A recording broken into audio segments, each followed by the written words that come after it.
My whole life up to this time last year, I never really believed in God. I believed in science, and that's how I explain the world. I've been dating my first real love for about 1.5 years. We were great together. We had so much fun, but we had problems. The biggest was that our relationship wasn't built on the strongest foundation, God. In August of that year, she was moving to Dallas to start her life as I was moving back up to Lubbock for my junior year. Her big thing was that she wanted a godly man to marry, and I was not a godly man and never called myself one. When she moved up to Dallas, she realized I wasn't what she wanted. Initially, she said that she wanted space, but that turned into us breaking up. It sent my world into a spiral. This was the woman I talked about spending the future with. It was all ripped away. So I said to myself, you know what? She wants a godly man. I'm gonna read the Bible. That'll show her. And this is where I started, but for the wrong reasons. I started reading relationship plans on the Bible app, and then I started a chronological reading of the entire Bible. As I read more and more, I became more and more interested. I started watching some churches online, and I started learning and studying like you would a book in college. As I was reading, it connected with me. It was like it was already a part of me, and I didn't even know. Not long after that, I found myself at one of my lowest points.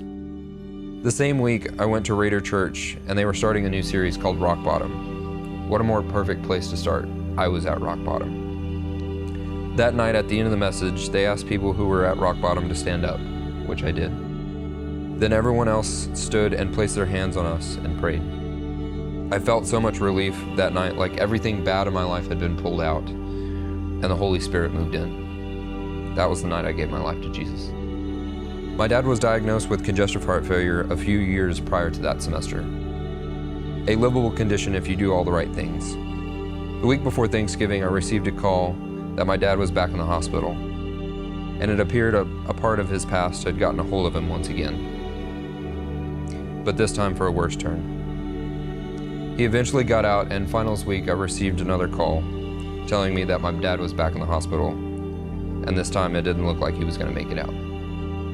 My dad wasn't a believer, so I was overwhelmed with the urgency to be by his side. I talked to my professors and got a flight home as soon as I could. December 11th, 2017, I did the hardest thing I ever had to do. I had told my dad that it was okay to go. Early the next morning, he passed away. The entire month prior, I was learning and planning on talking to my father about what I had learned through reading the Bible in hopes of him accepting Jesus into his life. And I was worried I may not get that chance.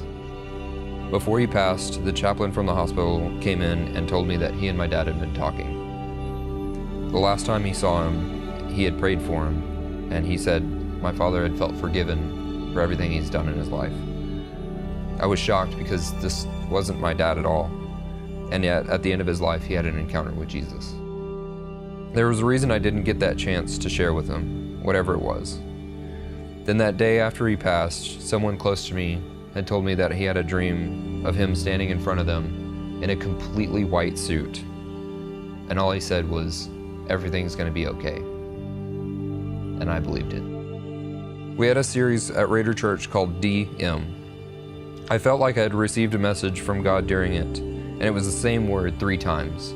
Go, go, go. I didn't understand what he meant at the time, but I was challenged and driven over the next few weeks to sign up for our mission training group called Phase 1. And now here I am a year later. I've finished reading through the entire Bible.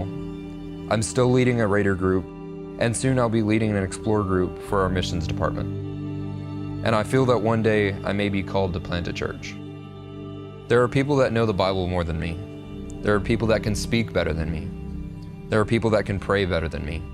There are people that can share their faith better than me. All I strive to be is the best that I can be, and to be who I feel God has called me to be. As I lost my father, I didn't lose my faith.